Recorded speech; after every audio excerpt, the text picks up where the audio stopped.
We're going to spend some time thinking primarily about the story of Jacob this morning. There are a huge variety of professions in the world. Some people spend their days calculating the risks and potential pitfalls of financial markets, and others peer into microscopes. Some tend the sick, and others bury the dead. Some sell, others buy. Some travel, and some sit at a desk all day. The guy we hear in the first story from the Hebrew scripture will eventually have an amazing job of excellent outcomes as an animal husbandry specialist. He will become fabulously rich doing this, but at the moment that we encounter him in the scriptures, he has one single job: walking. His job is to stay alive by walking. Jacob had to walk 550 miles from the home he had always known in southern Palestine to what is now the country of Iraq. Long journey. And to do that, he had to walk through unknown territory, through fields and pastures of strangers, and through desert places. If he walked 3 miles an hour, 10 hours a day, it would take him about 20 days. That's a lot of walking. A story that we hear in this morning's reading from Genesis, where he takes his night's rest in the middle of the wilderness, probably happens about 5 days out. And Jacob arrives at a location that later makes it onto the map because of what happens to him. So we can take a measure and see the distance. You can do your Google Maps on Jacob's journey. And it's there that we hear this one story about the trip that makes it into the Bible. The story of Jacob's dream and Jacob's realization. This event marks off everything that was before and everything that comes after. It even foreshadows the person Jacob will become. And yet, still, it is the low point of his journey as a walker. 5 days in is like the second year on the job. It's like the post-honeymoon. It's when the shine has faded. You got that new job. You thought it was great. You climbed the kind of learning curve, and you're at the top, and everything was shiny. And this is the moment after that when you realize this is going to be tough. Whatever the journey is, it's that moment where it's tough. For Jacob, loneliness and loss were the challenge. The job was simply to walk. And at first there was this urgency because if you know the story, you know his brother was behind him ready to kill him. So he was moving to get away from his brother, whom he had cheated out of a birthright, whom he had cheated out of a blessing. So it would be easy out in the open, out in the wild, for his brother to do that. So Jacob was hoofing it to get away. And since his job was to survive by walking, that's what he did. Long, hard days. And by 5 days, he was a long way from home. And the only thing dogging him was sore feet and his shadow and his fear and his loneliness. 5 days in was time to lose momentum. Why was he going so far anyway? Why not just stop?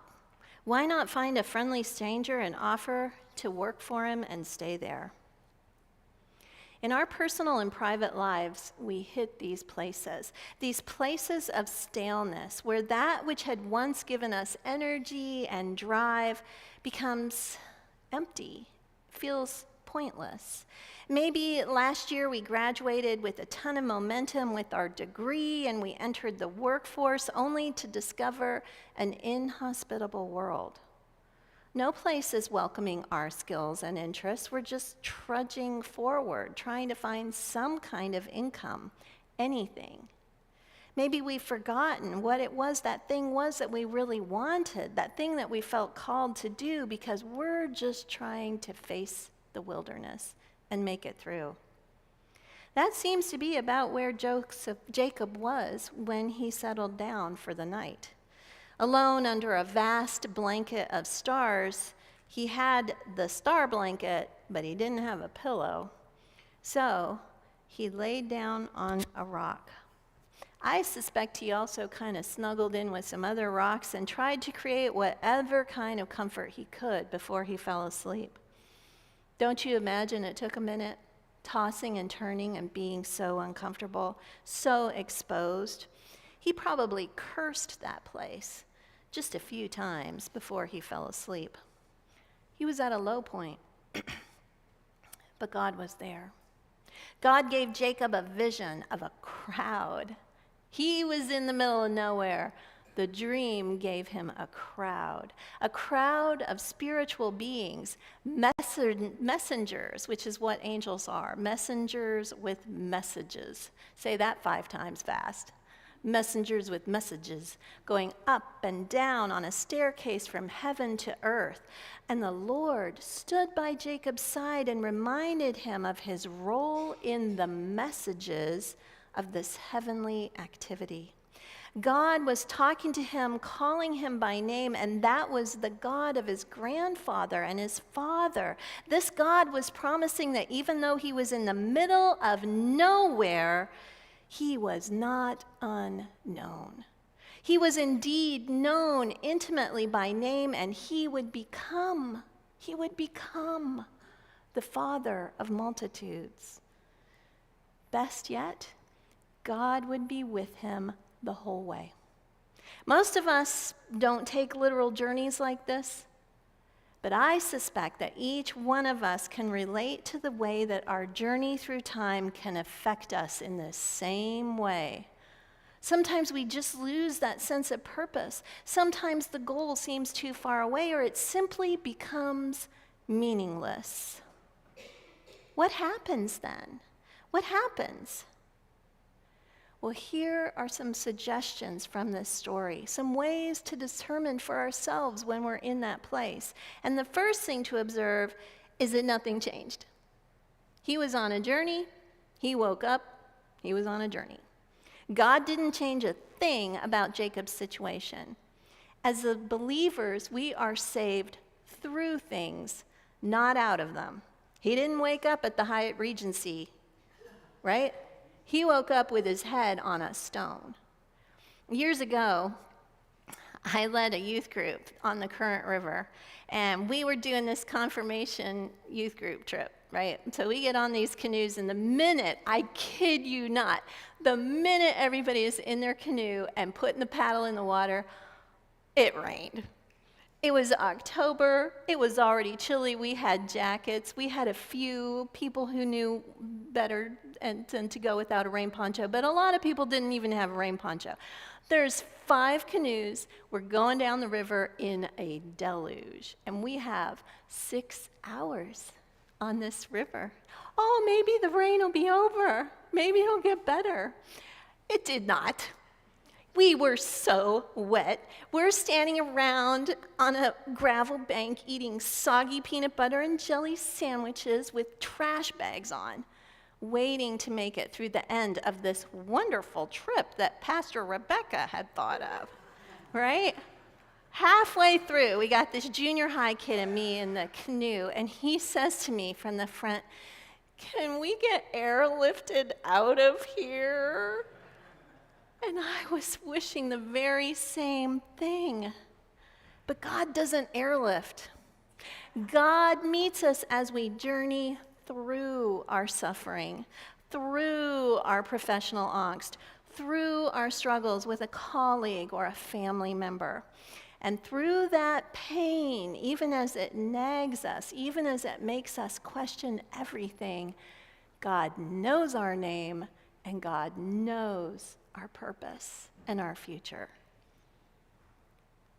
Look at Jacob. For him, the very stones of that place weren't just a pillow, they became a pillar, a symbol of God's comforting, holy presence in the least likely location. The dream God gave Jacob was God's purpose for his life. Eventually, he would become the father of 12 sons, who became the fathers of 12 tribes of Israel, which is what Jacob's name became, Israel, not Jacob. Eventually, this guy was going to become really, really good at creating lots and lots of babies. humans and goats. He would be tricked and duped just as he had tricked and duped his brother, but he would never again trick other people. This night was a turning point. That stone became a pillow that allowed him to dream God's dream. It was so big it changed his life. He could see who he was, what his life was to become, and when he woke up, the whole world was different, even though it was the same. Can we get a dream like this? Could God give us a vision of our lives individually, a vision of our collective lives as St. Paul's, so that when it looks bleak or desolate or hopeless, we can realize and claim and know this is the house of heaven. There is purpose and meaning and a plan, and we don't know it, but God knows it, and God knows us. Is it possible for us to see in a new way? When you break down what God was doing in Jacob's dream, there's very little in it that is unique to Jacob. There was no incantation, there was no word or magic bean that changed Jacob's life. What changed his life is what he did when he woke up.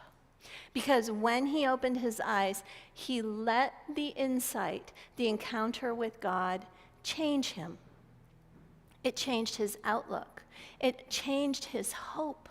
It informed his action. He said, "Surely the Lord is in this place and I did not know it. Surely the Lord is in this place and I did not know it. Surely the Lord is in that place by my office cubicle where that person keeps poking their head over the top and bugging the crap out of me. Surely the Lord is in this place and I didn't know it. Here in this sanctuary where the pews are more empty than full. Here in my family with landmines under every sentence. The Lord is in this place, by my side, with me, even with the IV drip in my arm, even with the pink slip in my hand. There is none other than the house of God and the gate of heaven." Jacob was the one who was changed because he recognized the relationship he had with God. He embraced it. He received it. And as soon as he did, the wilderness became a holy of holies. Can we experience this? Yes, we can. In the midst of our deepest pain, in places of uncertainty, in our greatest unrest, God is there. I know a woman who had a significant job change. She decided to retire early, and she knew that she was called to do it, but it would mean a lot of loss. So she wrote about a dream that she had before she left her job. She said, "It was a dream I want to remember. I was letting God know about my insecurities, my fear for the future, a future that He was turning upside down, by the way, and how scared I was as I was asking to leave all that I had known for a future I couldn't see, a future so unformed. And in my dream, I was crying and lamenting about leaving my dream job, at which God chuckled and responded, 'Dream job? Child, you've got to dream bigger.'" Romans reminds us that all who are led by the Spirit of God are children of God. Are we dreaming God's dream? Are we dreaming big enough? With God by our side, there is hope and a future. There is relationship in the midst of loneliness. There is fulfillment and vision when the landscape looks bleak. Our professional and our personal trials are the very ground God uses to transform our vision and give us insight. So this week, may we be intentional to renew our connection to the God we know in Jesus Christ. May God meet us afresh and empower us to see that the stones are the pillows for our dreams, pillars to building the kingdom. And may we choose to walk through our suffering, knowing and trusting that the sufferings of this present time are not worthy to be compared with the glory that will be revealed.